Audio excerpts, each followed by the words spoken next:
Aleluia, glória a Deus. Ergue sua mão nesta hora. Vamos confessar a palavra do Senhor. Diga, eu creio que lá na cruz, o Senhor Jesus pisou na cabeça da serpente. Diga, eu creio que eu fui liberto pelo seu poder. E a promessa de Deus se cumpre na minha vida. Diga, eu sou lavado pelo sangue do Cordeiro. Sobre a minha vida não há acusação e nem há condenação, porque estou em Cristo Jesus e fui perdoado pelo poder da cruz. Diga, nesta hora, eu rejeito toda seta, toda resistência, toda oposição do inimigo. Eu declaro que sou livre e a palavra de Deus será semeada no meu coração e serei transformado pelo seu poder. Amém. Amém? Comenta quem está do seu lado, fala, meu irmão, o Senhor já venceu na cruz. Jesus já venceu, por isso nós estamos aqui hoje, por causa da vitória dele. Os irmãos podem assentar. Na última reunião, bom, para quem está conosco hoje pela primeira vez, nós estamos estudando a palavra de Deus. E o Senhor nos deu um encargo, um chamado, para estudar a palavra. E nós juntos aqui já estudamos Mateus, já estudamos Apocalipse, e agora estamos estudando o livro de Gênesis. E já estamos já uma série de aulas ministrando, nem sei quantas já foram bastante. Mas não caminhamos muito no livro de Gênesis. Porque esses primeiros capítulos de Gênesis são muito importantes. Neles estão semeadas as verdades básicas da palavra de Deus. Tudo que a palavra de Deus depois nos revela com clareza, aparece aqui em Gênesis de forma embrionária, como uma semente. E por isso, todos nós que confiamos em Deus e que cremos no poder da palavra de Deus, precisamos estar familiarizados com esta parte da palavra, porque aqui nós compreendemos os princípios. Os irmãos sabem, existem dois livros que particularmente o diabo procura resistir. De alguma maneira, ele procura também tirar a credibilidade desses livros. E quais livros são esses? O primeiro e o último, Gênesis e Apocalipse. A respeito de Apocalipse, o que ele diz? Não, esse é um livro dificílimo. Esse é um livro fechado. Esse é um livro para estudiosos, catedráticos. Esse livro você nunca vai entender, portanto, nem leia. Não é assim que o diabo fala? Já ouviu isso alguma vez? Não é? Outras vezes o inimigo fala, não, você não deve ler, não, perigoso, você deve ficar com medo, não é? Coisas perigosas tem aí, não é? E por que ele faz isso? Porque ele sabe que lá em Apocalipse está escrito o destino final dele. Ele vai ser lançado no lago de fogo e enxofre. Que o Senhor Jesus de fato venceu e ele vai vir montado no cavalo branco. E ele é o alfa e o ômega, a testemunha fiel e verdadeira, o Deus verdadeiro. E o Senhor Jesus virá e com o sopro da sua boca vai destruir o inimigo. E o diabo, sabendo disso, ele quer impedir que as pessoas leiam Apocalipse. Mas leia para ser edificado e abençoado. O outro livro que o inimigo procura resistir é Gênesis. Mas qual que é o argumento que ele usa em Gênesis? Não, aquilo lá tudo é fábula. Tudo é fábula. Isso aí tudo é imaginação, invenção.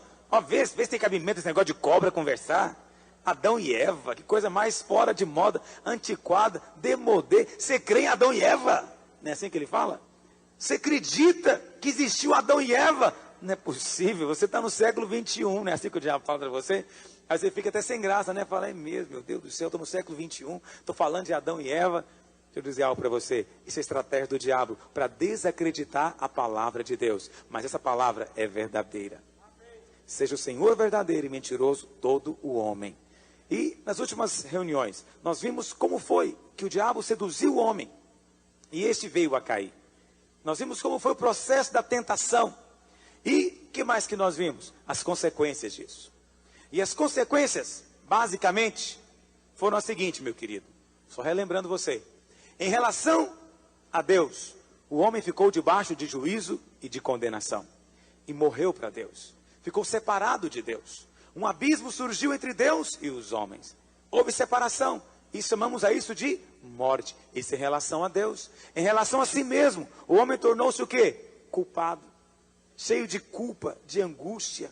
Sempre carregando isso dentro de si. Em relação ao diabo, o homem tornou-se o quê? Escravo. E vive debaixo de acusação.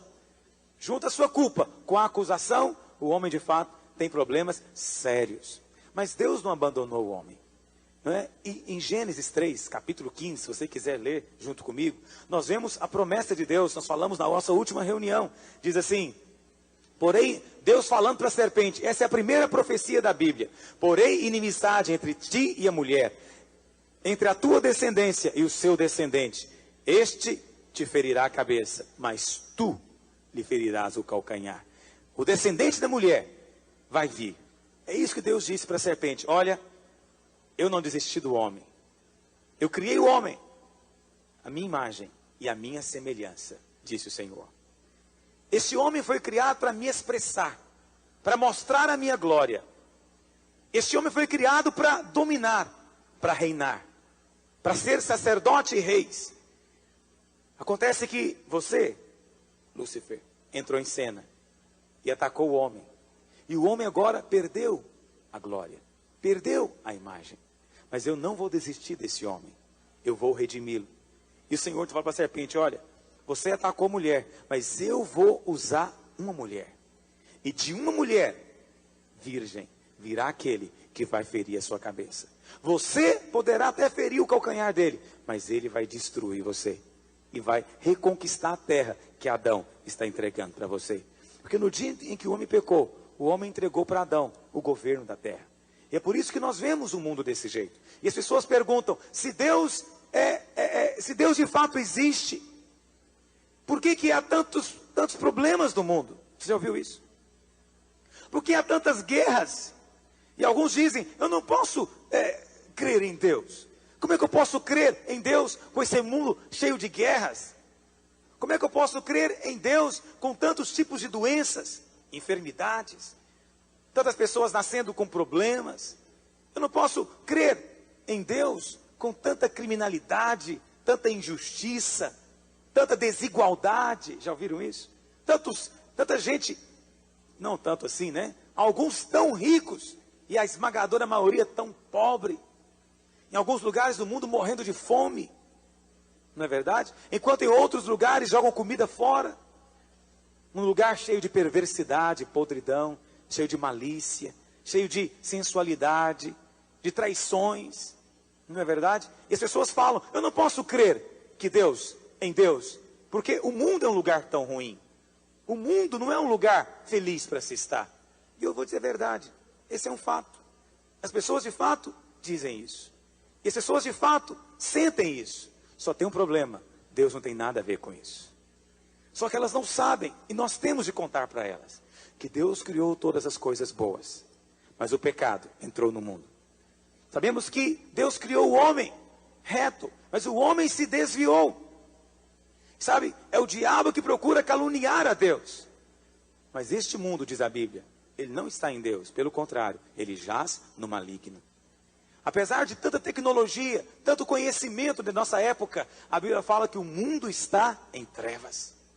E Jesus disse lá em João 10, versículo 10, que o diabo veio para matar, roubar e destruir. Isso não é obra de Deus. Qual que é a obra de Deus? Jesus disse, eu vim para que tenham vida, e vida em abundância. E disse mais ainda lá em 1 João, para isso se manifestou o Filho de Deus, para desfazer as obras do diabo. Portanto, as guerras não procedem de Deus, porque um dos nomes de Jesus é o Príncipe da Paz. Esse é um dos nomes dele. A injustiça não procede do Senhor, porque Ele é a nossa justiça. Senhor, justiça nossa. Deus é justo. Esse mundo de desigualdade, esse mundo de opressão, onde cada um procura subir no outro para tentar oprimir o outro e tomar o lugar dele. Isso não é o mundo como Deus planejou que fosse, mas esse é o mundo governado pelo princípio do pecado, pelo veneno da serpente. Todo homem está contaminado com este veneno. E nós estamos proclamando a palavra de Deus. É essa semente de Deus. Se você recebe a semente de Deus, meu querido, esse poder do diabo vai ser anulado dentro da sua vida. Jesus, quando morreu na cruz, quando ele pisou a cabeça da serpente, ele derramou o seu sangue. E pelo seu sangue, ele destrói as obras do inferno. Quantos dizem amém? Entenda o que eu estou dizendo? Adão pecou. É por isso que o mundo é assim. Alguém fala, mas por causa do pecado de um homem. Acontece que o pecado é um veneno. Adão apenas tomou o veneno. O veneno agora transmite de pai para filho. E as pessoas já nascem com a natureza, com a tendência para o mal, com a natureza pecaminosa. Deus não criou o homem para ser um Nero, para ser um Hitler, um Mussolini. Deus não criou o homem para isso. Deus criou o homem para ser bom, para ser justo, para ser amável, para ser longânimo, paciente, pacífico, amoroso. Para isso Deus criou o homem. Mas isso só é possível se você receber a semente de Deus dentro de si. Quantos entendem o que eu estou dizendo? Mas veja, vamos voltar lá para Gênesis.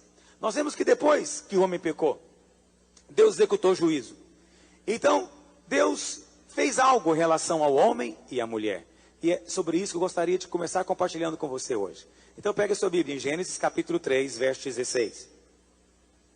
E a mulher disse: multiplicarei sobremodo os sofrimentos da tua gravidez. Em meio de dores, darás à luz filhos.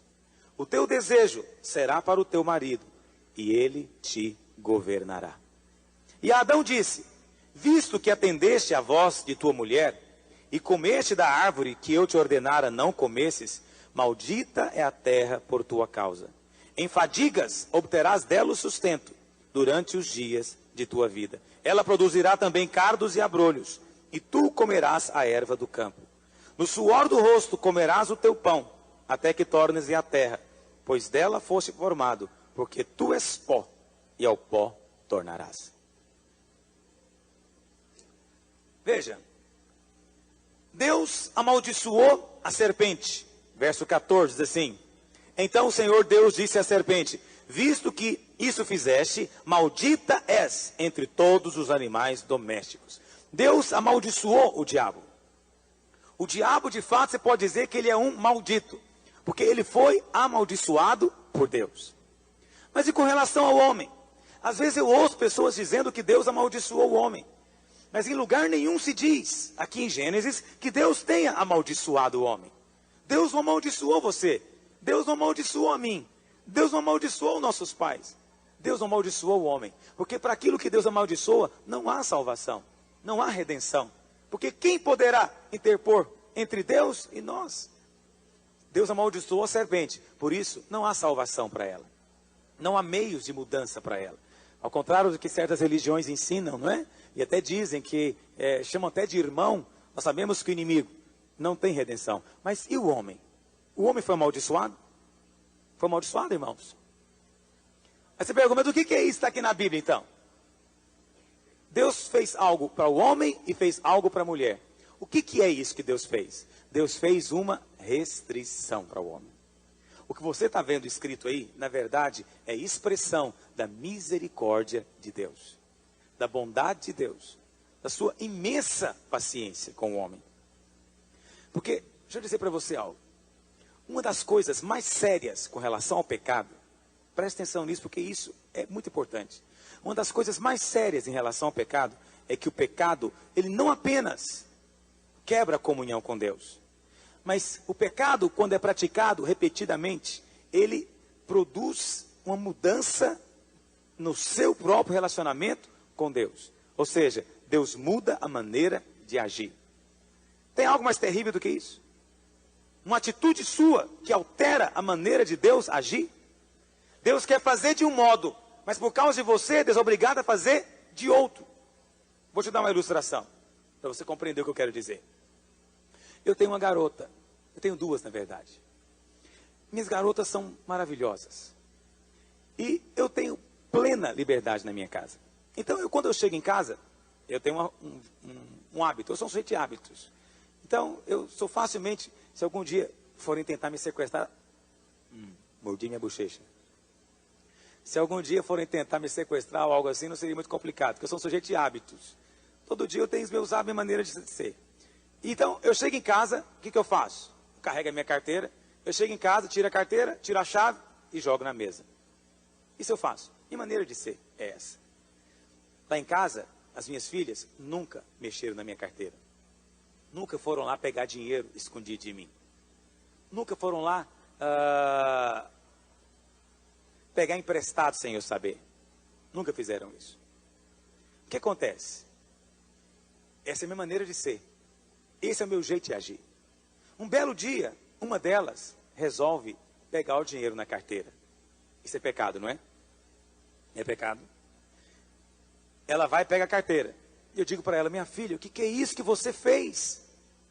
E ela fala, pai, me perdoa. Eu precisei de comprar algo e eu fiquei constrangido de pedir e peguei. Me perdoa. Eu devo perdoá-la? Quando ela confessa, ela arrepende, a comunhão é restaurada de novo entre eu e ela? Amém? Assim também acontece com você. Quando você peca e você confessa diante de Deus, a comunhão é restaurada? Quantos podem dizer amém? Bom, ela confessou e deixou. Eu continuo deixando a minha carteira lá em cima. Todo dia eu chego, ponho a carteira lá. Aí, um belo dia, ela vai e pega de novo. De novo.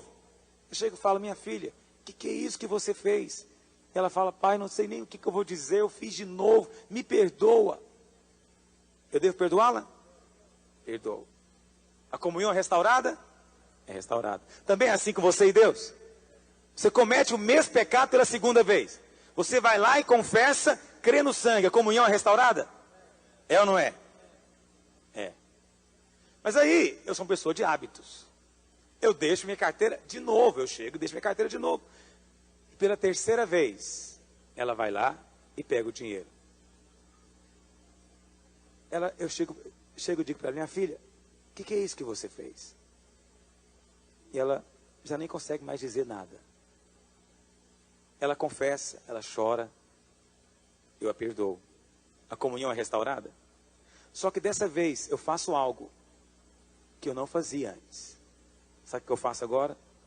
Não deixo mais a minha carteira para ela pegar.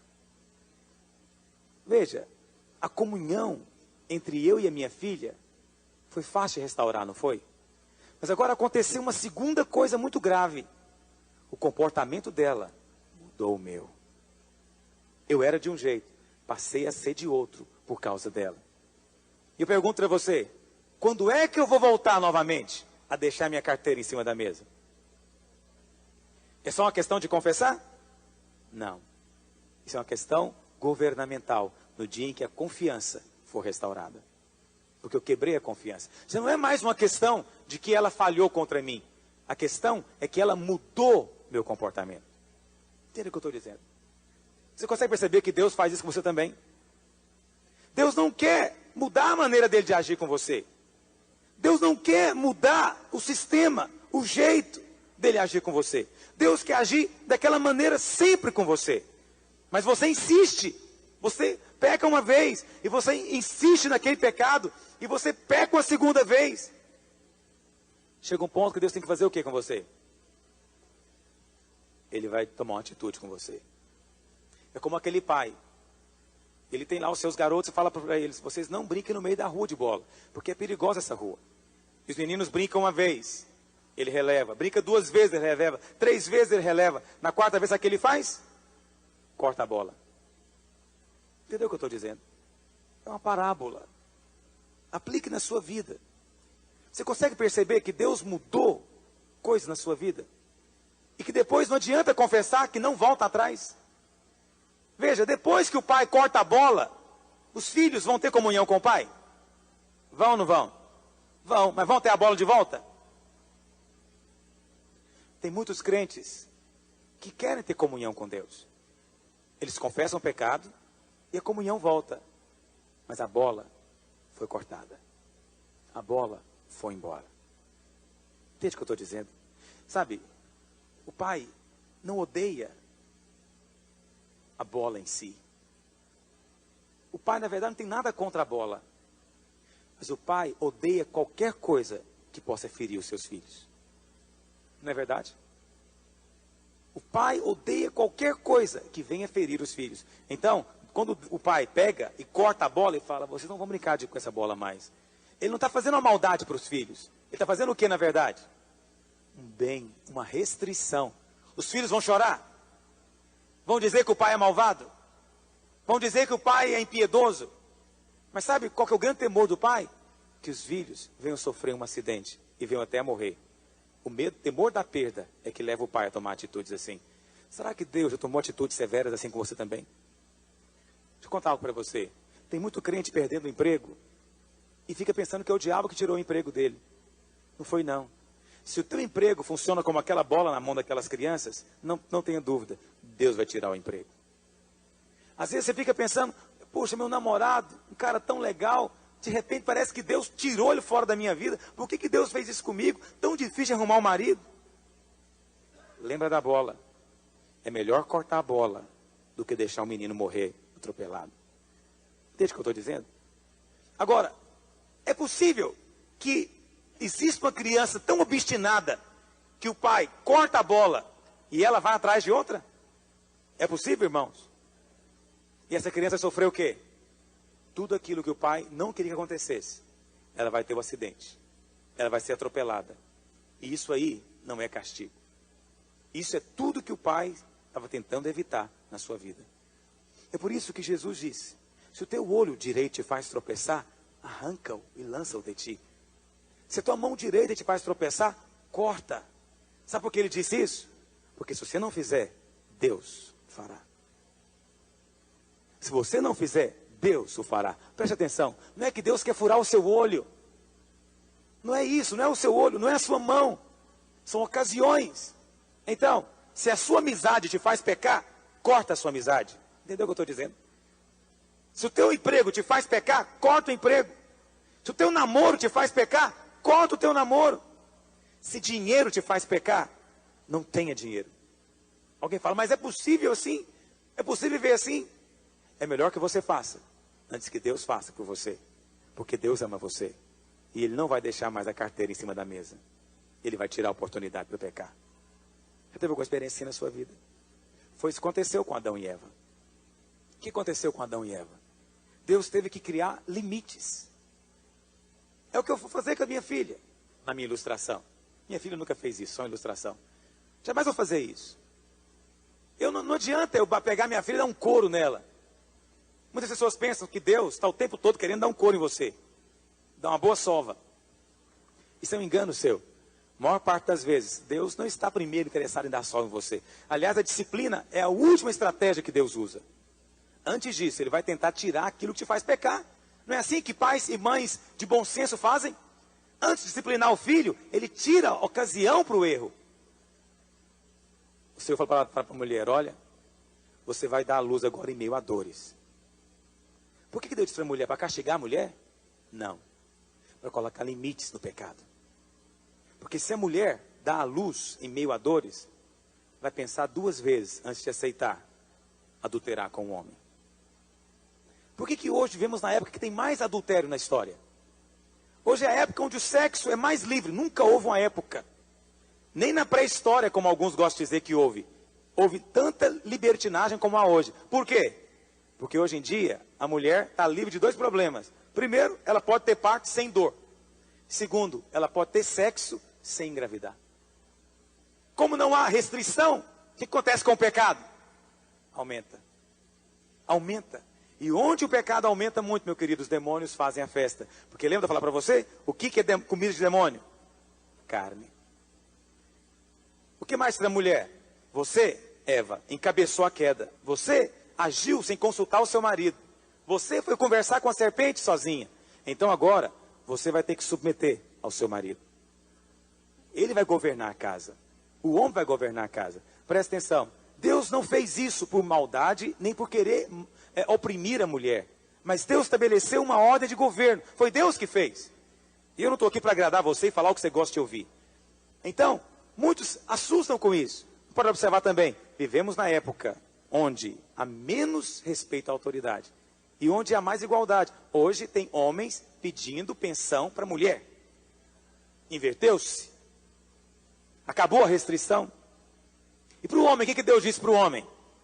No suor do teu rosto, você vai ter que agora conseguir o alimento. Porque a terra agora, Adão, é maldita por tua causa. A terra foi amaldiçoada por tua causa. Você não, Adão. É como se Deus... Sabe aquela coisa assim? Eu sei que parece uma ilustração tola, sabe? Mas é assim. Esse cachorro, ele fez meu filho errar. Então eu pego o cachorro e dou uma surra no cachorro. Entende? É isso que Deus faz. Deus pega a cobra, Deus pega a terra, Deus bate em todo mundo. Mas não bate em Adão. Porque Deus quer Adão. Deus ama Adão. É filho. Mas ele fala para Adão, olha Adão, Você vai ter que trabalhar muito agora. Presta atenção, eu usei a expressão errada. Você vai trabalhar agora, mas vai cansar muito. Porque trabalho é de Deus. Eu já ouvi alguém dizendo que trabalho é resultado do pecado. Isso não é verdade. Isso aí é muito comodismo. Trabalho não é maldição, porque Deus trabalha. Amém, meus irmãos? Deus trabalha? Se Ele trabalha, nós muito mais temos que trabalhar. Mas só que o trabalho de Deus não cansa. E o nosso trabalho agora tem que cansar. E Ele disse, em fadigas você vai obter agora o seu alimento da terra. E Ele vai produzir agora cardos, abrolhos, espinhos, erva daninha. Você vai ter que agora plantar e vai ter que ir lá arrancar aquelas ervas daninhas, Adão. Por que Deus fez isso com Adão? Porque Deus queria ver Adão sofrendo, irmãos? Para limitar o pecado. Onde tem mais pecado? Na cidade ou no campo? É na cidade. Como é que é no campo? Alguém aqui veio do campo? Eu não vi não, mas eu sei mais ou menos como é que é lá. O cara levanta às 5 horas da manhã. Quando dá ali, ele já levanta, toma um bom café da manhã. Quando dá ali para as 9h30, 10 horas, já quer almoçar.